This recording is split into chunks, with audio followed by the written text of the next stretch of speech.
आज ही एक सज्जन ने पूछा कि संसार स्वप्नवत है। निश्चित स्वप्नवत ही है, और मोह रूपी रात्रि में पूरा संसार सो रहा है। मोह निशा सब सोवनिहारा, एक दो ने पूरा संसार सो रहा है।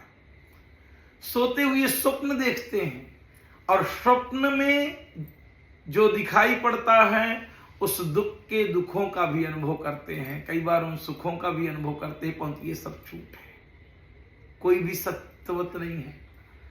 कब तक संसार आपको दिखाई नहीं पड़ेगा, संसार में जो चल रहा है वो स्वप्न है, जब तक आप जागृत नहीं होंगे, जगेंगे नहीं। एक जगह एक रामलीला हो रही है।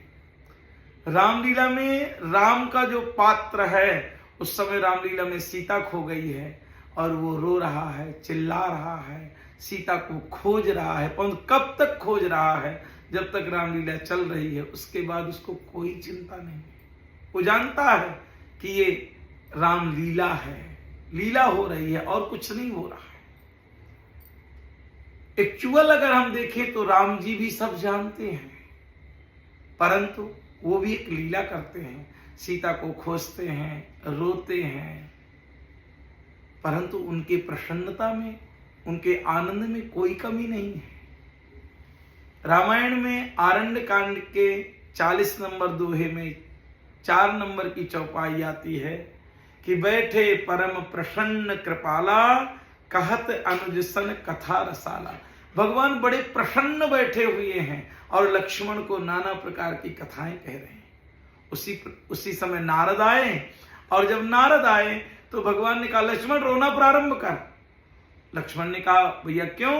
बोले अरे नारद आ रहे हैं। जब नारद आए तो नारद क्या देखते हैं कि बिरहावंत भगवंत ही देखी, नारद मन भा सोच बिसेखी। भगवान विरह में हो गए, वहीं पर खोजने लगे, सीता को रोने लगे, क्योंकि भगवान को दिखाना भी है कि मैं दुखी हूं।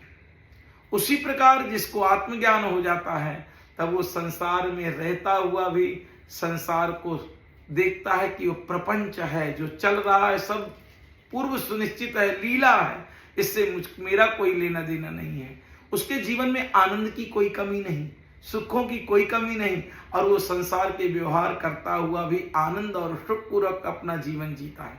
आओ हमारे साथ जुड़ो, आनंद पूर्वक, सुख पूर्वक, ध्यान पूर्वक जीवन जिया जाए।